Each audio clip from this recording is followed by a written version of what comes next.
E olha só, queridos irmãos, nessa manhã eu queria convidar você para você abrir a sua Bíblia no Evangelho de Mateus, no capítulo 11.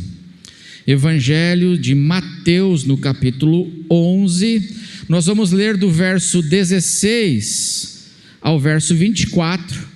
E eu vou pedir para você deixar a sua Bíblia aberta aí, Mateus 11, do verso 16 ao 24, porque a gente vai viajar um pouquinho aqui nesse capítulo e aqui no contexto dessas palavras de Mateus. E você pode acompanhar também aí na tela, Mateus 11, 16 em diante. Uma pergunta, um questionamento do próprio Senhor Jesus para o povo da Galileia: mas a que compararei esta geração? É semelhante a meninos que, sentados nas praças, gritam aos companheiros: nós tocamos flauta, mas vocês não dançaram. Entoamos lamentações, mas vocês não prantearam. Vocês se recusam a se alegrar, se recusam também a se quebrantar, a se entristecer.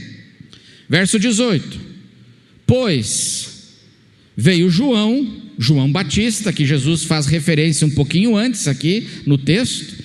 Pois veio João, que não comia nem bebia, um pregador do evangelho que era mais rígido, muito mais conservador. João Batista não comia nem bebia. Ele comia o que, irmãos? Qual era a dieta do João? Ele ficava assistindo Netflix, comendo o quê? Um gafanhotinho no mel, assim, ele mergulhava o gafanhoto no mel e pá, ali assistindo. João Batista comia gafanhoto e mel. Né? Então, se era João, um homem, um homem muito mais rígido, não comia nem bebia. E o que as pessoas dizem? Diz Jesus: ele tem demônios, esse é um endemoniado, esse sujeito aí não bate bem da cabeça. Olha o que ele veste, ele se veste aí com pele de, parece Elias, com pele de camelo. Esse sujeito aí, reclamavam do João. Aí Jesus vem dizendo assim, verso 19: aí vem o Filho do Homem, vim eu, Jesus diz, o Filho do Homem, comendo e bebendo, muito mais compassivo, né? O João era rígido, não comia nem bebia, vocês reclamavam. Aí vim eu, comendo e bebendo, muito mais compassivo, muito menos rígido. E as pessoas dizem o quê? Esse aí é um glutão e bebedor de vinho, amigo de publicanos e pecadores. Mas a sabedoria é justificada por suas obras. Então, por causa disso, verso 20, então Jesus começou a repreender as cidades nas quais ele tinha feito o que, irmãos? Muitos milagres. Jesus começou a repreender aqueles lugares, aquelas pessoas onde ele tinha feito um tsunami de derramar da revelação e do amor de Deus, do evangelho, um derramar do evangelho naqueles lugares. Jesus começou a repreender pelo fato de não terem o quê? Se arrependido. Foram visitados imensamente pelo evangelho, mas não se arrependeram. E o que Jesus começou a falar? Ai. Pouquíssimas vezes Jesus fala ai. É uma advertência severa que Jesus faz. Jesus, cheio de amor e compaixão, mas ele diz: ai de ti. Ai de você, Corazim. Ai de você, Betsaida. Porque se em Tiro e em Sidom, dois lugares pagãos, se em Tiro e em Sidom se tivessem operado os milagres que foram feitos em vocês, há muito que elas teriam se arrependido, e se arrependido, aquele arrependimento raiz, aquele arrependimento com A maiúsculo, eles teriam se arrependido com pano de saco e cinza, como aconteceu com Nínive, quando Jonas foi pregar em Nínive, e diz que Nínive, uma cidade pagã, de pronto, rapidamente se arrependeu, com pano de saco e cinza. Verso 22, vamos ler juntos o verso 22? Vamos ler juntos? Mas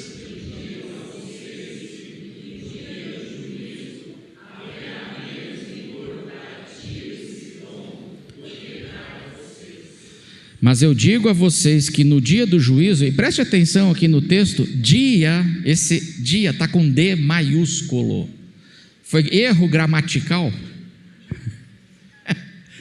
porque existe o dia do juízo,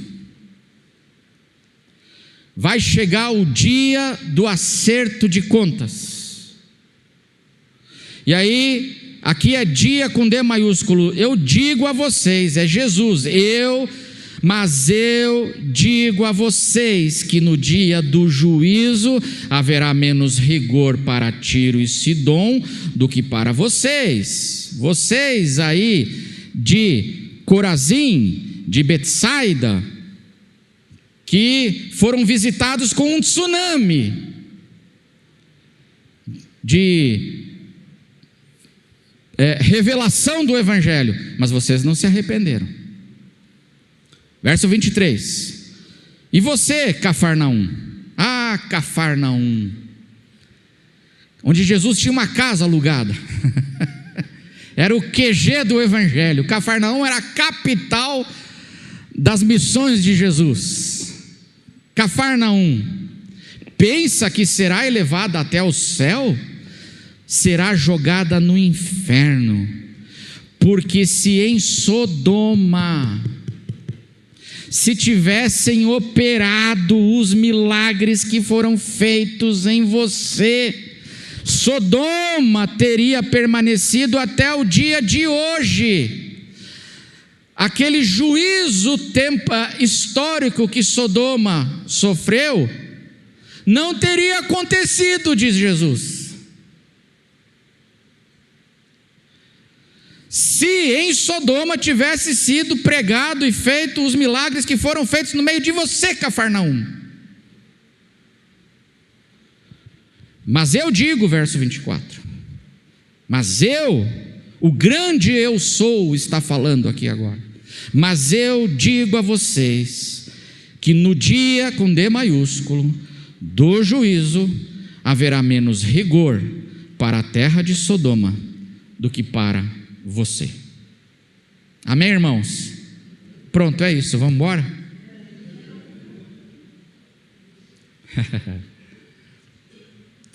O que eu queria conversar um pouquinho hoje pela manhã aqui com os irmãos, baseado nesse capítulo, é sobre a seguinte questão que às vezes nos angustia e perturba, nós, cristãos, seguidores de Jesus, é que o que vai acontecer com as pessoas que nunca ouviram o Evangelho?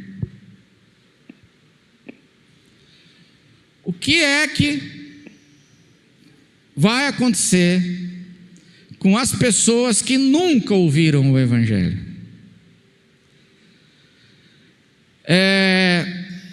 Essas pessoas vão se perder? Pessoas que nunca ouviram o Evangelho, elas estão automaticamente perdidas ou não? E aí, se eu desse o microfone agora, a gente fizesse uma enquete, eu desse, fala aí, você falaria o quê? Esse é um tema polêmico dentro da igreja cristã. As respostas são variadas para essa questão. Uma pessoa que nunca ouviu do Evangelho está automaticamente perdida? Ou ela tem chance de salvação? Como é que funciona isso? E nós temos posições diferentes quanto a essa questão. Nós temos, por exemplo, os cristãos que dizem sim, as pessoas que nunca ouviram estão automaticamente perdidas, e elas dizem isso baseadas em vários, alicerçados em vários textos, com base bíblica em vários textos da palavra de Deus. Eles dizem assim, sim, por quê? Por exemplo, qual é o texto mais conhecido pelos cristãos do Novo Testamento? É João 3,16, amém, irmãos? Vamos falar todo mundo junto de cor, João 3,16? Porque Deus amou ao mundo de tal maneira que deu o seu Filho unigênito.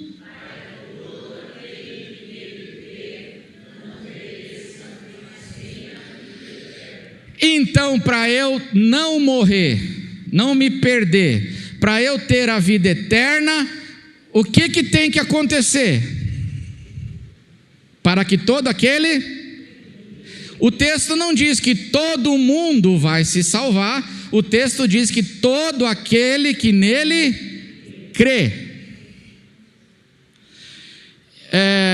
O apóstolo Paulo, por exemplo, vai dizer em Romanos, no capítulo 10, que todo aquele que invocar o nome do Senhor será salvo.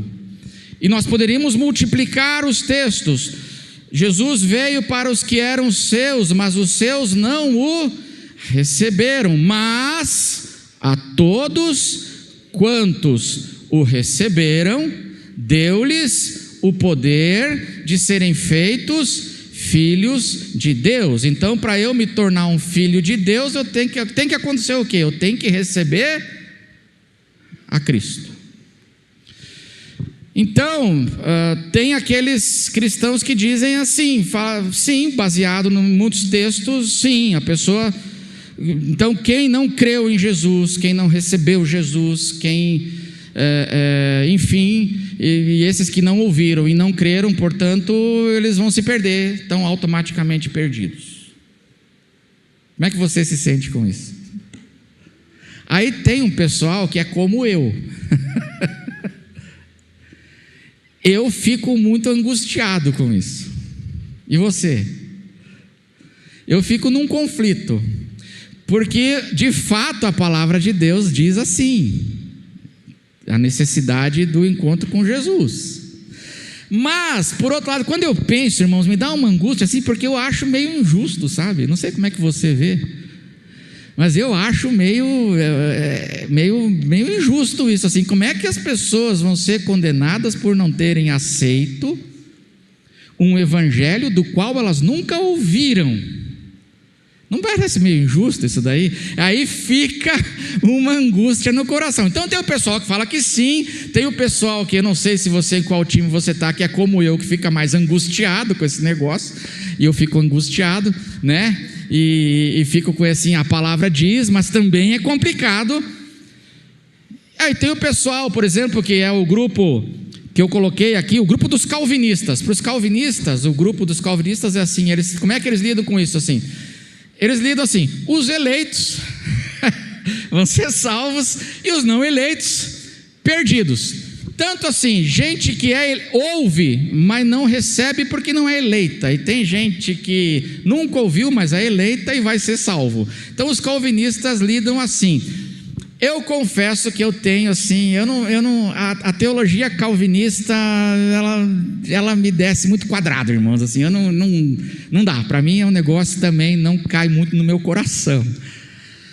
Aí tem um outro pessoal que, para lidar com essa questão, eles tentam arrumar assim, base bíblica, apoio bíblico para dizer, não, eles vão se salvar depois da morte. Ramos do cristianismo creram nisso e muitos creem, né? Por exemplo, teologias como do purgatório, enfim, outras, né, de purificações posteriores, enfim, mas que existe chance depois da morte. Então, os que nunca ouviram morrem, e aí depois eles têm uma chance ainda e tentam encontrar base bíblica para isso, mas parece para mim que a Bíblia também não dá essa chance, porque ao homem está ordenado o quê? Morrer uma só vez, e depois da morte vem o juízo, vem o acerto de contas, né? Então fica uma questão complicada. E o que acontece então? Veja como essa questão ela é complexa. Ela é complexa, mas eu penso que aqui em Mateus 11, Jesus nos dá algumas pistas assim para a gente lidar com isso e conseguir pacificar o nosso coração quanto a essa questão sobre as pessoas que nunca ouviram o que vai acontecer com elas. É curioso que Mateus 11 é um capítulo sobre pregação do Evangelho. Mateus 11 é um capítulo sobre proclamação do Evangelho. Está falando aqui em Mateus 10, se você olhar aí na sua Bíblia, Mateus 10 diz que Jesus separa os seus discípulos, e ele separa e os prepara para enviar eles, dar autoridade e instruções para enviá-los agora a pregar o Evangelho que ele, Jesus, vinha pregando e anunciando. Então ele prepara a igreja, ele prepara os seus discípulos. E aí no capítulo 11 que nós lemos, o verso 1 diz assim: quando Jesus acabou de dar essas instruções aos seus discípulos, aos 12, saiu dali para ir ensinar e pregar nas cidades deles. E aí eles vão proclamar o Evangelho agora. Jesus, os discípulos, pregando e ensinando o Evangelho nas cidades deles. Quais são as cidades deles? Na Galileia, Cafarnaum, Betsaida. O apóstolo Pedro era de Betsaida. Cafarnaum, Betsaida, Corazim. Lembra? Ai de ti, Corazim. Ai de ti, Betsaida. Ai de ti, Cafarnaum. Jesus manda, e eles vão então, ele, Jesus e os seus discípulos agora na proclamação do Evangelho. O verso 2 do capítulo 11 diz que quando João, no cárcere, ouviu falar das obras de Cristo, então ele mandou os seus discípulos fossem perguntar para Jesus: você é aquele que estava para vir ou devemos esperar outro? Então nós temos aqui aquela dúvida agora de João Batista. Quando ele ouve o quê? Ele ouve todo aquele movimento que Jesus e os 12 agora estavam fazendo. E qual é a resposta de Jesus para João? Então Jesus respondeu para aqueles enviados de João: voltem, e o que, irmãos? Pode colocar na tela aí, 11:4. Pode colocar aí o texto. Então Jesus lhes respondeu: voltem e anunciem a João o que estão ouvindo e vendo. E o que eles estavam, esses homens agora, estavam ouvindo e vendo? Os cegos vêm, os coxos andam, os leprosos são purificados, os surdos ouvem, os mortos são ressuscitados, e aos pobres está sendo pregado o Evangelho. É isso tudo que estava acontecendo. Esse é o contexto, irmãos.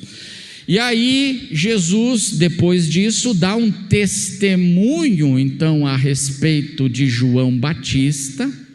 Ele dá esse testemunho, e aí nós chegamos no texto que nós lemos: mas a que compararei esta geração?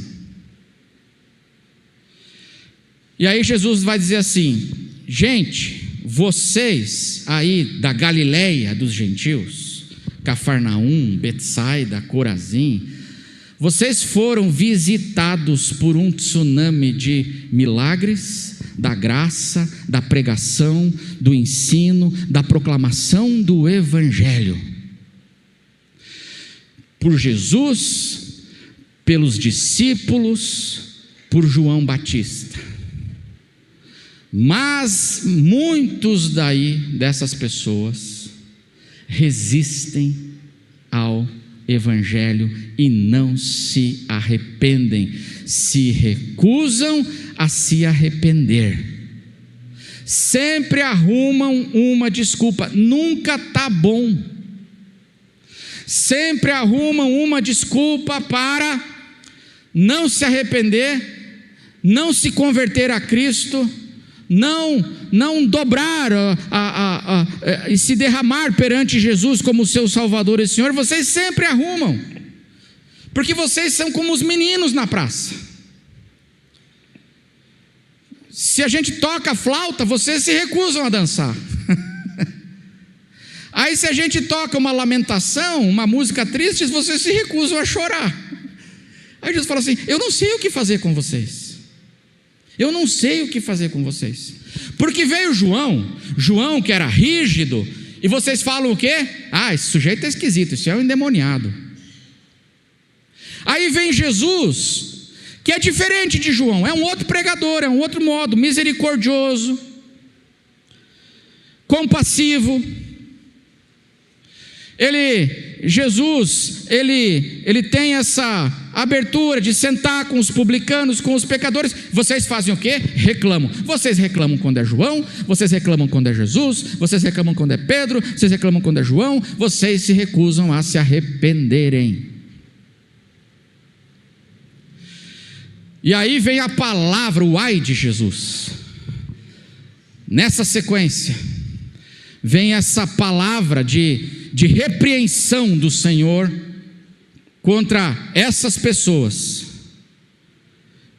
que sempre estão aqui, são pessoas que estão ouvindo visitadas num derramar da graça de Deus, mas se recusam, se endurecem. E aí Jesus diz para essas cidades e para essas pessoas onde tinha feito muitos milagres, pelo fato de não terem se arrependido: ai de você, Corazim, ai de você, Betsaida, ai de você, Cafarnaum.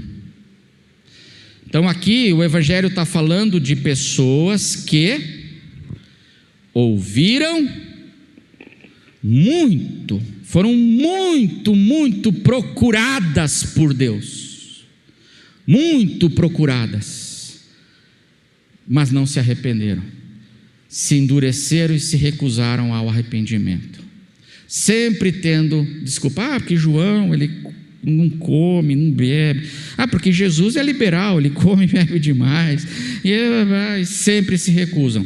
Mas também aqui, aí Jesus vai nos dizer algo que eu acho muito consolador, dentro da questão que eu falei no início. Qual é a questão que eu falei no início? Mas e as pessoas que nunca ouviram? Porque tem as pessoas que ouvem muito e não se arrependem. Mas e as pessoas que nunca ouviram? E nesse texto Jesus fala sobre as pessoas, as cidades, os lugares onde nunca chegou o Evangelho. Mas o que pode acontecer com elas no dia do juízo? E é isso que eu acho interessante, porque se em Tiro e em Sidom, duas cidades pagãs, fora de Israel, se tivessem operado os milagres, as revelações, as visitações que foram feitas em vocês, há muito significa rapidamente que elas teriam se arrependido com pano de saco e cinza. Mas eu digo a vocês que no dia do juízo haverá menos rigor para Tiro e Sidom do que para vocês. E a mesma coisa Jesus fala de Sodoma. O que é Sodoma na Bíblia, irmãos? Tiro e Sidom, Tiro era um lugar, no arquétipo bíblico, Tiro era, para você ter uma ideia, tá? Nós estamos falando assim, Tiro era o trono de Satanás. Porque no Antigo Testamento, quando se faz uma alegoria a respeito de Satanás, está se usando o rei de Tiro como alegoria. É o rei de Tiro, lá nos profetas do Antigo Testamento. Os profetas do Antigo Testamento falaram muito contra Tiro, a cidade de Tiro e Sidom. Então nós temos aqui, Jesus pega dois exemplos bravos mesmo, assim, sabe? Jesus pega dois exemplos assim do paganismo. Ele pega Tiro e Sidom e ele pega Sodoma, irmãos. O que é Sodoma na Bíblia? Sodoma é o lugar ruim demais. É o lugar da iniquidade, é o lugar da promiscuidade. Sodoma, lugar que na história sofreu juízo de Deus na história, e a cidade foi destruída pelo fogo, lembra? Sodoma. Dois lugares onde o evangelho nunca chegou. E aí, a questão é, o que Jesus fala sobre esses lugares onde o evangelho nunca chegou? E aí Jesus diz, olha, Jesus fala sobre a onisciência de Deus para responder a essa nossa questão. As pessoas que nunca ouviram, elas estão automaticamente perdidas? Porque a palavra de Deus nos dá muitos textos sobre a necessidade de se crer em Jesus. Essas pessoas estão automaticamente perdidas? E aí Jesus diz assim, olha, os lugares onde o evangelho nunca chegou, eu digo a vocês que se Deus sabe, e Jesus faz uma afirmativa aqui, é uma afirmação sobre a onisciência de Deus. Deus sabe que os lugares onde nunca chegou o evangelho, se tivesse chegado a revelação, como chegou para Tiro e Sidom, como chegou para Cafarnaum, se tivessem sido visitadas, é uma hipótese, se tivesse sido pregado, e os milagres que foram feitos ali tivessem sido feitos lá, é uma hipótese. Aí Jesus faz uma afirmação a respeito da onisciência de Deus. E o que Jesus diz sobre Sodoma, sobre Tiro e sobre Sidom, lugares pagãos que nunca ouviram? Jesus está dizendo assim, que Deus sabe, se tivessem ouvido, as pessoas que lá teriam feito o quê? Se arrependido. Deus sabe, onde o evangelho nunca chegou, Deus sabe, se o evangelho tivesse chegado, as pessoas, na sua onisciência, as pessoas que teriam se arrependido, ou as pessoas que, a exemplo de Betsaida, Corazim, Cafarnaum, teriam se recusado ao arrependimento. Deus sabe as pessoas que o evangelho tendo chegado, onde nunca chegou, mas se tivesse chegado, elas rapidamente, Jesus, há muito, é uma afirmação, elas teriam se arrependido, com pano de saco e cinza.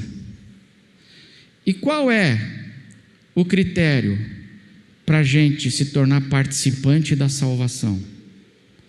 Não é se arrepender, é crer e se arrepender. Então, há lugares onde as pessoas nunca ouviram, elas estão morrendo. Só Deus sabe, eu e você não. Nós não temos essa capacidade, mas Jesus está dizendo aqui que Deus sabe que se o evangelho tivesse chegado lá com este poder e esta pregação chegado lá, quais pessoas dentro desse mundo que nunca ouviu, quais pessoas teriam se arrependido prontamente com pano de saco e cinza? O que acontece com as pessoas que estão morrendo e nunca ouviram o evangelho? Deus sabe quais delas, se tivessem ouvido, teriam verdadeiramente o quê? se arrependido. E quais delas, em ouvindo, teriam feito igual Cafarnaum, se recusado, se endurecido? Deus sabe quais são as pessoas. E aí, a pergunta é: e isso afeta ou não o dia do juízo? Deus vai levar em conta isso que Ele sabe no dia do juízo, porque Jesus diz aqui,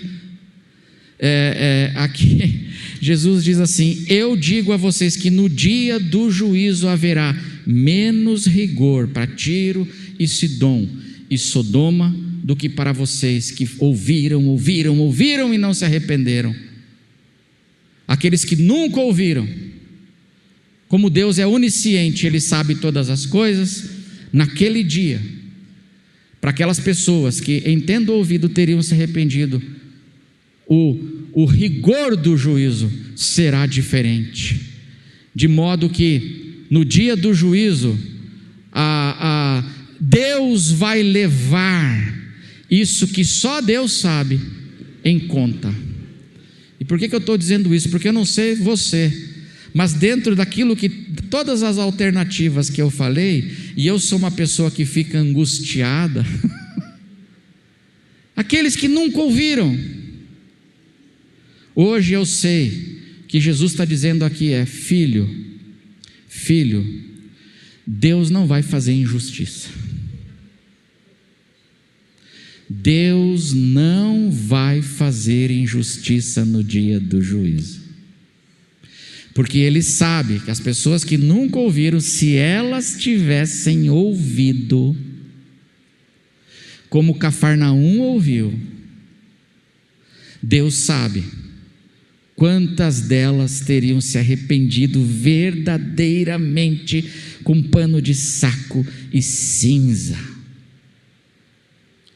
Deus sabe. Então eu posso ter a segurança.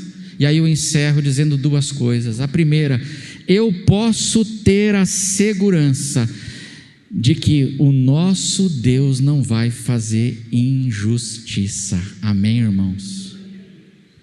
Deus vai saber lidar por causa da sua onisciência com aqueles que nunca ouviram. E Ele vai fazer, o seu juízo será conforme a verdade. Eu não preciso temer. E a segunda coisa que eu queria deixar a mim e a você, enquanto neste mundo, nos compete fazer o quê? Proclamar o Evangelho. A gente tem que fazer como diz esse capítulo: Jesus capacitou os seus discípulos, instruiu os seus discípulos e os enviou para proclamarem as boas novas. Então nós, como igreja, nos levantamos e vamos anunciar. E aqueles aonde o Evangelho nunca chegou, eu posso descansar o meu coração sabendo que da parte de Deus nunca, no juízo, o juízo jamais será injusto, irmãos, mas será sempre conforme toda a verdade. Eu posso descansar nessa onisciência, nesse amor de Deus por todo o mundo. Amém, irmãos?